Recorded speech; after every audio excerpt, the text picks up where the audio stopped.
To the business of cleaning up our planet. Norway is known for its massive oil wealth, and yet it's moving away from dirty old petrol power. Almost every second car sold in Norway is electric. Last year, some 45,000 new electric vehicles were registered there. That's a massive 40% of all registrations. Compare that with less than 1% for Europe, and globally, the figure's only at 0.2%. So how did the Norwegians do it? We sent our reporter to the capital, Oslo, to find out. Usually Christopher Nicolaisen charges up his car in his own garage.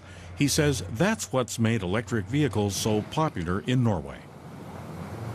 Not exactly to be environmentally friendly. That was not the first option. It was more the convenience of going into the garage and having a car ready to go and full tank, to put it that way. Christopher picks up his youngest child from school. His car is a Tesla. He didn't have to pay import duties because electric vehicles are exempt in Norway.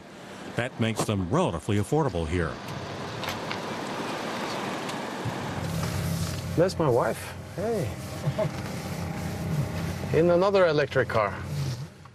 The couple have had 8 electric cars so far. There are plenty of advantages to owning one.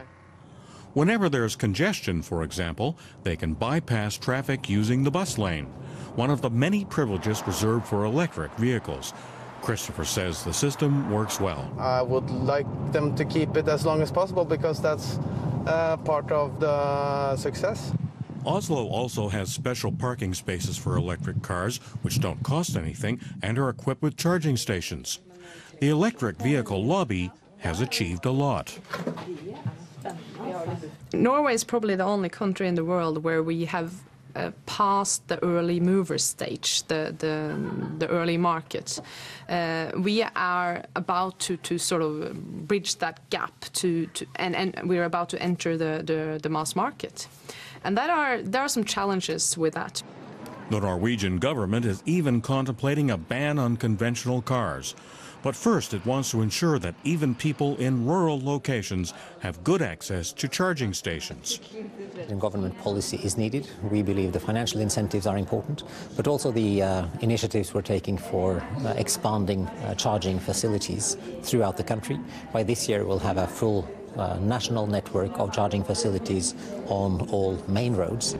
The electricity is cheap and environmentally friendly hydroelectric power, sometimes at no extra cost. Unlike in many other European countries, hydropower is available here in many places. Christopher Nicolaisen needs just a half an hour to charge up at quick charging stations. Usually there are uniform standards, so he can charge his car anywhere in Norway or abroad. Half the new cars registered in the country already run on electric power. Norwegians are pulling ahead, showing the rest of the world how it's done.